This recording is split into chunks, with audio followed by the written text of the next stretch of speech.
Hola, mi nombre es Enrique y me gusta la música indie. Hoy les traigo El mundo según Juan Wouters. Un texto de Manuel Soriano. Kaufmanesco, pero a la vez muy genuino, comenta alguien sobre un recital de Juan Wouters en Brooklyn. Otros nombres que aparecen son Eduardo Mateo, Mac DeMarco, Lito Nebbia, Daniel Johnston, El Príncipe, Pete Álvarez, Jonathan Richman. Casi todos los comentaristas siguen una fórmula parecida al primero. Dicen que suena parecido a X, o a X con una pizca de Z, pero que tiene una voz propia. Juan está de visita en Montevideo y nos juntamos a charlar en un parque cerca de la Rambla. Le pregunto sobre la comparación con Daniel Johnston, quizá la más recurrente entre sus seguidores. Siento que podemos ser parecidos porque los dos tocamos la guitarra y cantamos y nos encantan los Beatles, me explica, y lo extraño es que no hay ironía en su respuesta, tampoco inocencia, sino una línea fronteriza sobre la que JW se mueve con una naturalidad asombrosa. Hace aproximadamente un siglo, el bisabuelo de Juan migró de Bélgica a Uruguay. Se dedicaba a la construcción de rutas y carreteras. El hermano de mi bisabuelo puso la cruz encima del Cerro Pan de Azúcar. Unos 80 años más tarde, con la crisis de 2001, una rama de los Wouters volvió a migrar, esta vez de Montevideo a Nueva York. Juan tenía 18 años cuando se instalaron en Jackson Heights, Queens, un barrio de inmigrantes latinoamericanos, griegos, hindúes. Su padre empezó a trabajar en una fábrica de marcos para cuadros y Juan hizo lo mismo por un tiempo. No sabía hablar inglés y pasaba mucho rato solo. Me compré un aparato para grabar casetes en 4 canales. Me grababa a mí mismo, algunas canciones que trataba de sacar, pero también sonidos y conversaciones. Pero antes de eso hubo una infancia típicamente montevideana, en el barrio La Mondiola. ¿Qué recuerdos musicales tiene de aquellos años? El disco María de Buenos Aires, de Piazzolla y Ferrer, su padre lo escuchaba todo el tiempo. El otro recuerdo que evoca tiene que ver con el grupo de humoristas Los Boobies. Era su época de oro, ganaban todos los años en carnaval. Con mi padre y mis hermanos íbamos siempre a los ensayos en la cantina del barrio y mirábamos a los muchachos cantar y también salíamos con ellos en el desfile inaugural. Para nosotros eran estrellas. Su primera guitarra la tuvo recién a los 17 años. En esa época era impensado pedirle un instrumento musical a mis padres, pero un día encontramos una guitarra vieja en el armario de la madrina de mi hermano y lo convencí a mi hermano para que se la pidiera de regalo. Unos meses más tarde, se llevaría esa guitarra a Nueva York. No sabía nada sobre Queens. Ni siquiera había visto un príncipe en Nueva York. La vi estando allá y me sentí reidentificado, y además la banda que toca en la iglesia, Sexy Chocolate, es de Jackson Heights. Yo pensaba que iba a estar viviendo a unas pocas cuadras del Empire State. De a poco te vas dando cuenta de todas las microciudades que existen dentro de la ciudad. La primera banda que formamos se llamaba Los Bets. Éramos principalmente José García y yo, y Mateu Wolf, que no tocaba ningún instrumento, pero siempre estaba ahí. Éramos vecinos de la misma cuadra y tocábamos en los patios para la gente del barrio.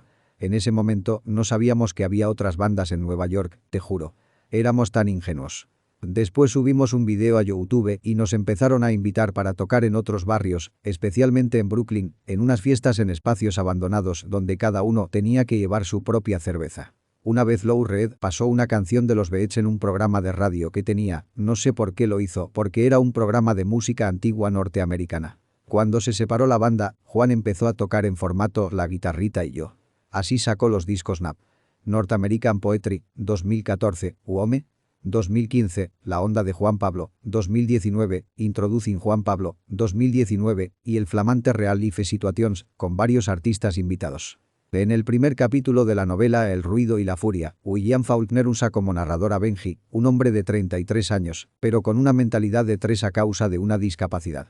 Benji es incapaz de hablar, pero Faulkner mete al lector directamente en su cabeza, y el resultado es poesía en estado puro. Caddy olía a árboles cuando llueve. En similar sentido, el cínico profesor del cuento Bala en el cerebro, de Tobias Wolff, recuerda, un segundo antes de morir, 2 palabras que escuchó cuando era niño en un campo de béisbol. Teis. Y esta combinación, gramaticalmente incorrecta, toca un nervio elemental en su cabeza. Anders está extrañamente exaltado, iluminado por esas 2 palabras finales, su sorpresa y su música. No quiero comparar a Wouters con Faulkner ni con Wolfe ni mucho menos con Benji, sino señalar un concepto en común. ¿De dónde vienen las canciones de Wouters? Componer es un juego y un privilegio.